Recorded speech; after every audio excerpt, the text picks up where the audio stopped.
সামনে ডুববেই, বিজেপি বাড়বে, ত্রিপুরা দিলে গেলে দেশও বাঁচবে না। কারণ এরা যদি এখানে জিতে যায় তাহলে গোটা দেশটাকে এরা নিয়ে ডুববে। ২৪-এর লোকসভা নির্বাচন, এই নির্বাচনের আগে মানুষের বিরুদ্ধে বাজেটকে ঘোষণা করেছে। কোন ভাষায় মানুষকে গরু দ্বারা ছাগল হাতে দিয়ে মানুষ বুঝছে না রে চল বাবা।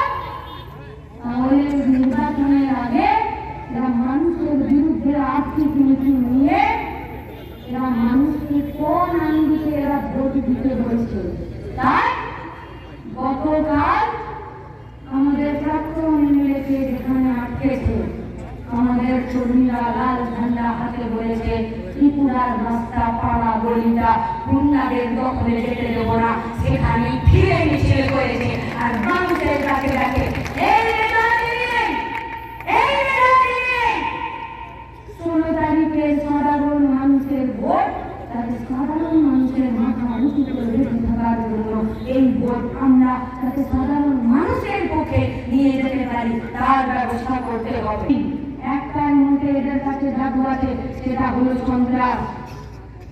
58টা বছর ধরে ত্রিপুরার পুলিশ, 58টা বছর ধরে ত্রিপুরার প্রশাসন, 58টা মাস ধরে ত্রিপুরার সাধারণ মানুষের উপরে অন্যায় অত্যাচার করেছে। গণতন্ত্রকে রাস্তায় প্রতিষ্ঠিত করতে যায়নি। পঞ্চায়েতের নির্বাচন আপনাদের ভুলে গেলে চলবে না।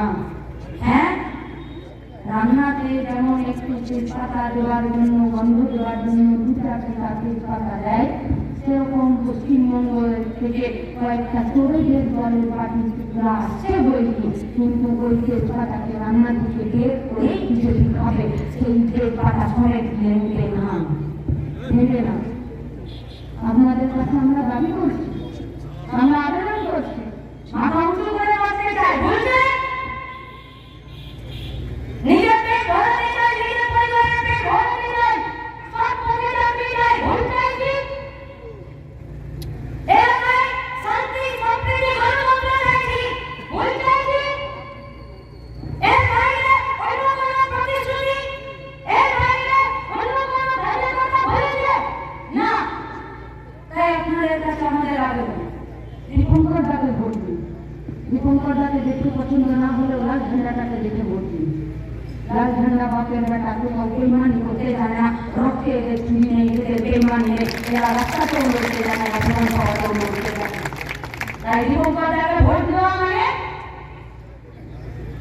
গরিব মেহনতি অংশের সাধারণ মানুষের, ছাত্র যুবদের